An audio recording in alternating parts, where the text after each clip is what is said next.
Tapos itatap ko lang 'to.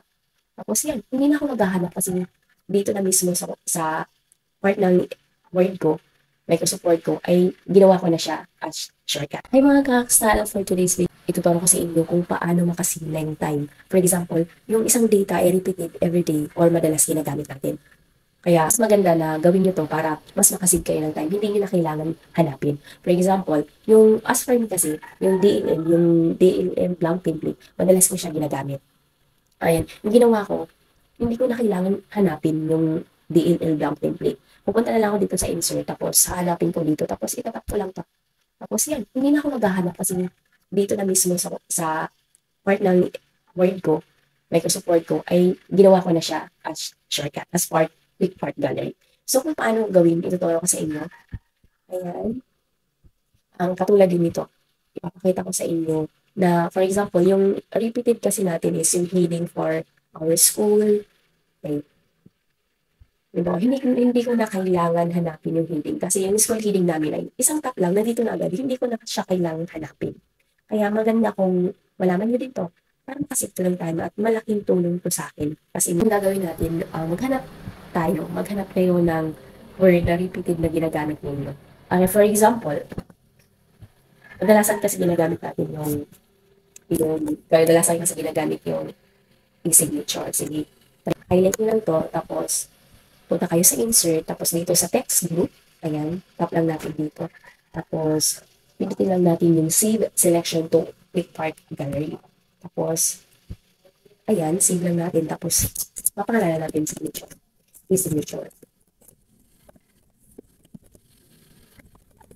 Ayan, ngayon, insert content only yung pipiliin natin. Pero yung kanina, yung ginawa ko doon sa DLL blank document kasi lahat kasi tinapi ko.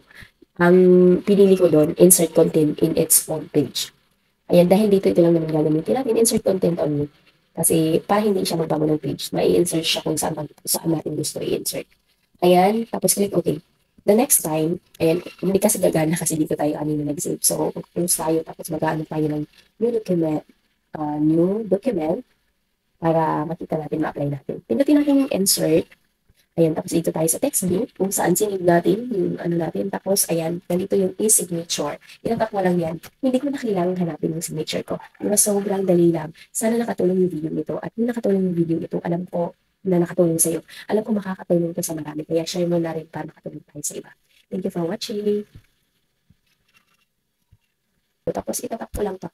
Tapos, yan. Hindi na ako maghahanap kasi dito na mismo sa part ng Word ko, Microsoft Word ko, ay ginawa ko na siya as shortcut, as quick part gallery. So, kung paano gawin, ituturo ko sa inyo. Ayan. Ang katulad din nito, ipapakita ko sa inyo na, for example, yung repeated kasi natin is yung heading for our school. Okay. Diba? Hindi ko na kailangan hanapin yung heading kasi yung school heading namin ay isang tap lang, nandito na agad. Hindi ko na siya kailangan hanapin. Kaya maganda kung malaman nyo dito para makasave ko ng time at malaking tulong to sa akin. Kasi yung gagawin natin, maghanap kayo ng word na repeated na ginagamit ninyo. For example, kadalasan kasi ginagamit natin yung e-signature. Sige, highlight nyo lang to, tapos punta kayo sa insert, tapos dito sa text group, ayan, tap lang natin dito. Tapos, pindutin lang natin yung save selection to quick part gallery. Tapos, ayan, save lang natin. Tapos, mapangalanan natin signature. E-signature. Ayan, ngayon, insert content only yung pipiliin natin. Pero yung kanina, yung ginawa ko doon sa DLL blank document kasi lahat kasi tinapi ko. Ang pinili ko doon, insert content in its own page. Ayan, dahil dito ito lang naman gagamitin natin, insert content only. Kasi para hindi siya magbago ng page, mai-insert siya kung saan natin gusto i-insert. Ayan, tapos click OK.